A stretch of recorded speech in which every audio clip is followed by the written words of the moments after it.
Amigas y amigos, yo soy Edgar Salgado. Estoy presentando el nuevo bloque sobre educación ciudadana, llamada Ciudadanos Conscientes. Hoy vamos a trabajar sobre cuál es el concepto sobre la propiedad de los bienes. En una clase, un joven narraba que su papá tiene una fábrica, pero dos mujeres se han negado a trabajar 12 horas diarias en los últimos días con el argumento de que tienen hijitos y que son madres solteras y que tienen que apoyar a sus hijos para los exámenes de estos días. Yo le pregunté, oiga, ¿no crees que tu padre debería permitir que esas señoras puedan, por este tiempo al menos, trabajar solo sus 8 horas para que puedan atender a sus hijos? Y si él necesita más producción, pues hombre, reemplácelas con otras. Y el muchacho responde muy seguro. Pero para eso es el dueño de la empresa. ¿Qué más que les da trabajo? Él puede hacer lo que se le venga en gana con su empresa. Eso está de acuerdo a la ley. Esto me dio pie para explicar varios conceptos que se nos han calado desde el capitalismo. Por ejemplo, hay ocasiones en que realmente el personal no puede trabajar horas extras. Pero también hay empresas que se creen los dueños y señores de sus empleados y los tratan como se les dé la gana. Entremos entonces a las concepciones sobre en qué consiste esa propiedad de los capitalistas sobre la empresa. La propiedad privada tiene dos acepciones: la propiedad sobre los bienes de consumo o sobre los bienes de producción. Los de consumo son los bienes que usamos para comer, vestir, desplazarnos, etc. De los cuales se dice tranquilamente que deben ser propiedad de cada persona o familia. En esto prácticamente todas las tendencias ideológicas y políticas, incluida la izquierda, están de acuerdo. Los bienes de producción son los que sirven para elaborar los de consumo, como las materias primas, las máquinas, herramientas, las tecnologías, las empresas, el dinero y la infraestructura. Por lo tanto, la discusión está sobre la apropiación de los bienes de producción y no sobre los de consumo.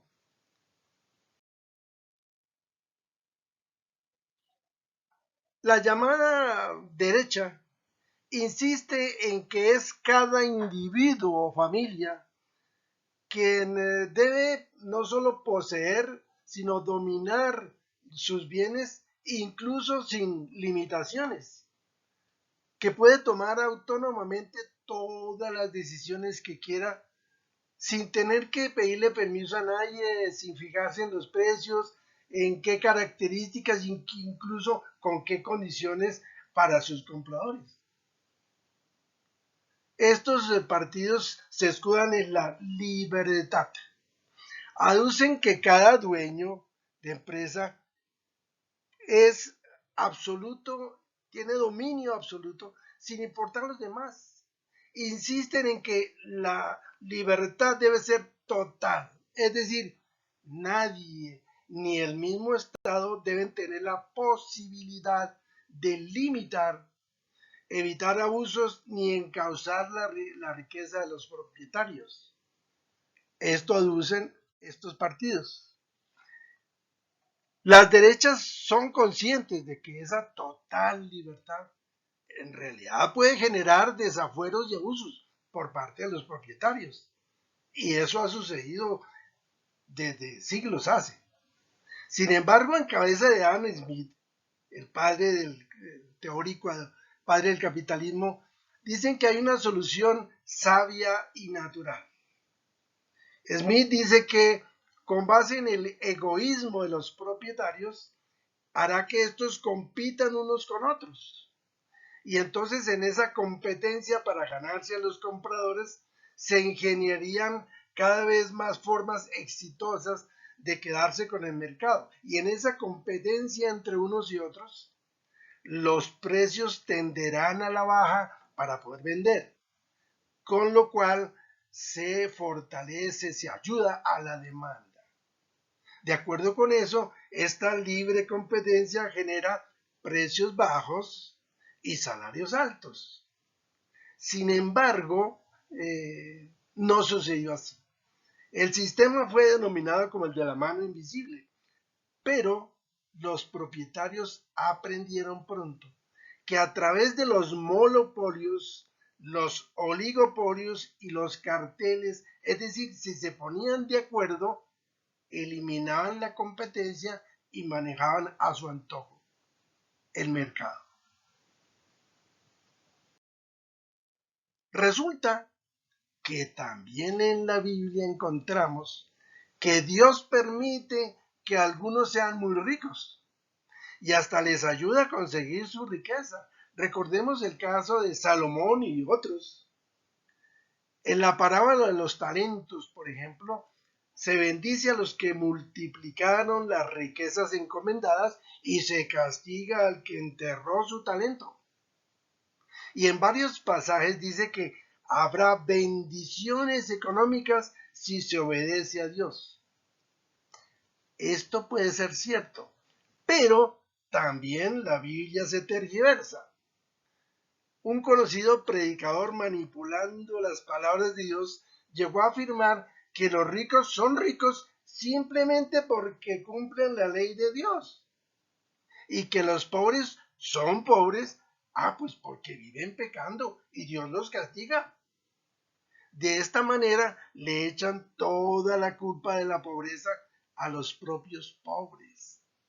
La pregunta es, ¿esto será cierto? ¿Será que los pobres crearon de puros bobos su propia pobreza o por pura pereza? Pues esto puede ser cierto en algunas ocasiones, puede ser cierto y lo hemos visto, pero no siempre es así.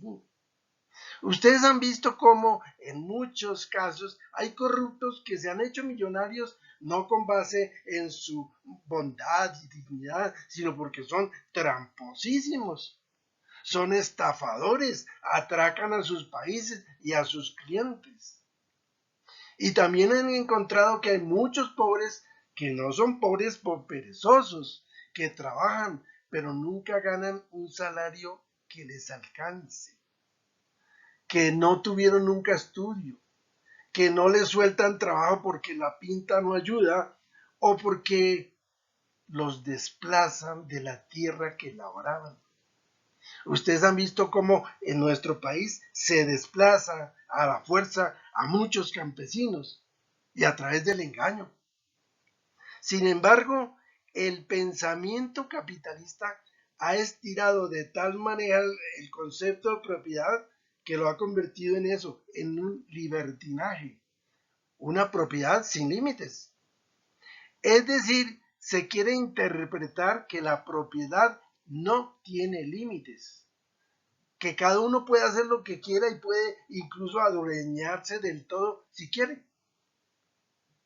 Esta es la tendencia con la cual se viene montando el llamado ahora globalismo, en que 100 familias que hoy manejan el 90% de las riquezas del mundo quisieran llegar a poseer casi toda la tierra, los minerales, los bancos, los conglomerados, las patentes, etcétera, etcétera. Y sobre esto es que se ha montado el mensaje de que no hay que vacunarse porque son estos los que están manejando la pandemia. Todo esto se ha manejado en el mundo. ¿Detrás de qué van? Hombre, pues según se dice, esta capa de ricachones necesita una población más pequeña, bajarla de 7.800 millones que somos hoy a unos 2.000 millones para manejarla a su antojo a través de la tecnología, la manipulación genética, incluso ya se está multiplicando los seres humanos, la comida chatarra y los medios de comunicación.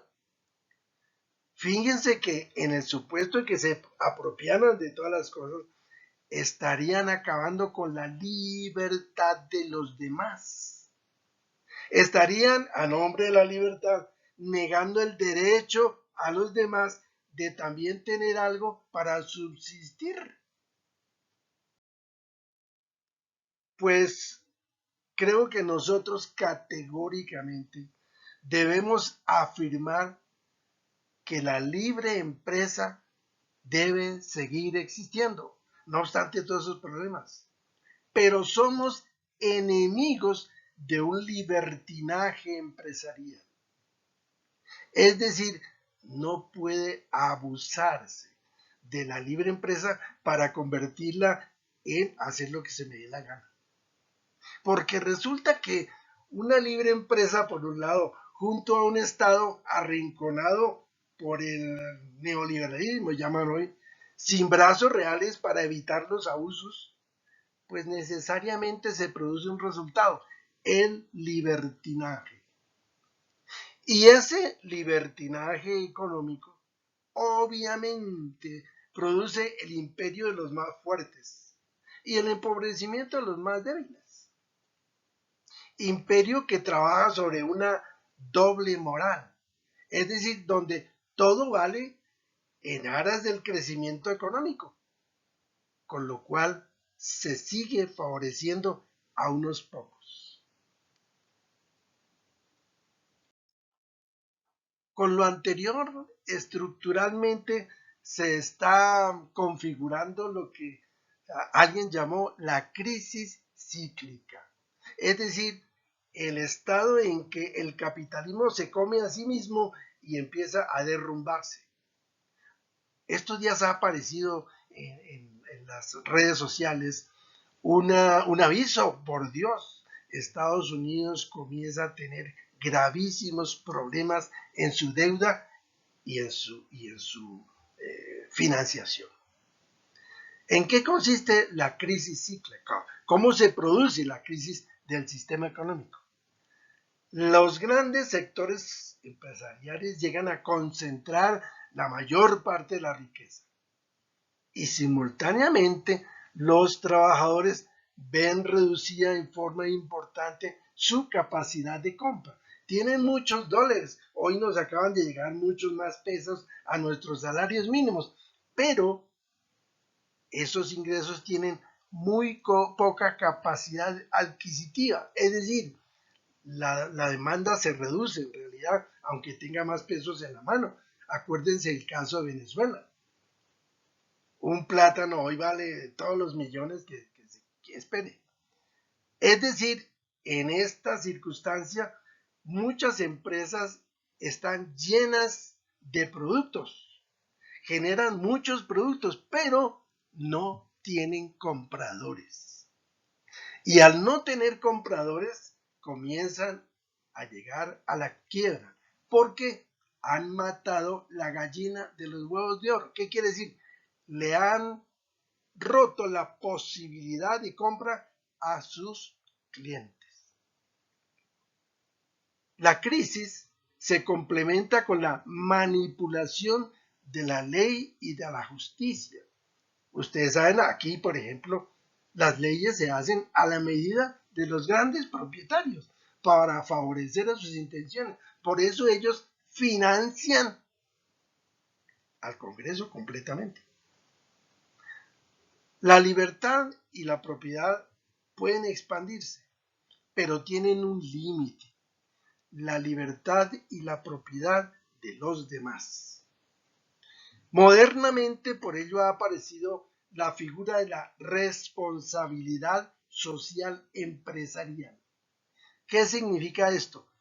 Reivindicar las obligaciones que tiene toda la empresa con su medio ambiente, con sus trabajadores, etcétera, de no afectar la salud ni el medio ambiente, de pagar al Estado lo que corresponde para que el Estado pueda atender sus obligaciones sociales, pagar lo justo a sus trabajadores, etcétera. Esto es lo que se llama la responsabilidad social empresarial, de la cual seguramente nos ocuparemos en otro capítulo. a través de los medios de comunicación y a través de las universidades, etcétera, se nos ha querido hacer creer que solo existen los deberes legales, los que están en las leyes de los países, y que entonces basta cumplir estas leyes, como dijimos, elaboradas por los de arriba para aplicárselas a los de abajo. Pero resulta que en el mundo también hay deberes morales. Los deberes morales no solo tienen que ver con la ley, aunque tienen que ver con ella, pero además llegan hasta la justicia. Tienen en cuenta la fraternidad y la convivencia. Por ejemplo, quizá el salario mínimo es eso y muchos lo cumplen, pero en muchos casos no es justo. Por ejemplo, al empresario que tiene enormes limitaciones, muy poca capacidad de manejar su pequeña empresa, no se le podría exigir pagar el mismo salario legal que a los grandes bancos que manejan las redes financieras, etcétera. Quizá, por ejemplo, a una costurera, a un volador de barrio, no pueda pagar las mismas cargas laborales que los grandes emporios. Sin embargo, hoy tendrían que pagar el mismo salario mínimo. Fíjense cómo es posible que sea legal, pero no es justo.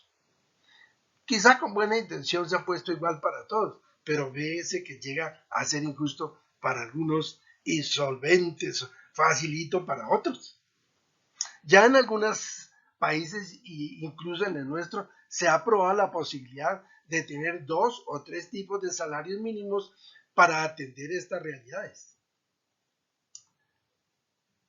Entonces, es necesario reiterar que para poder atender las cosas hay que tener en cuenta la situación y el punto de vista de las dos partes, tanto empresarios como trabajadores. El compromiso que tiene toda empresa de ser justa con sus trabajadores está asentada sobre los derechos de los demás, no solamente el suyo a ganar, sino los derechos de otros a recibir un bien justo, bueno en calidad, etcétera, etcétera.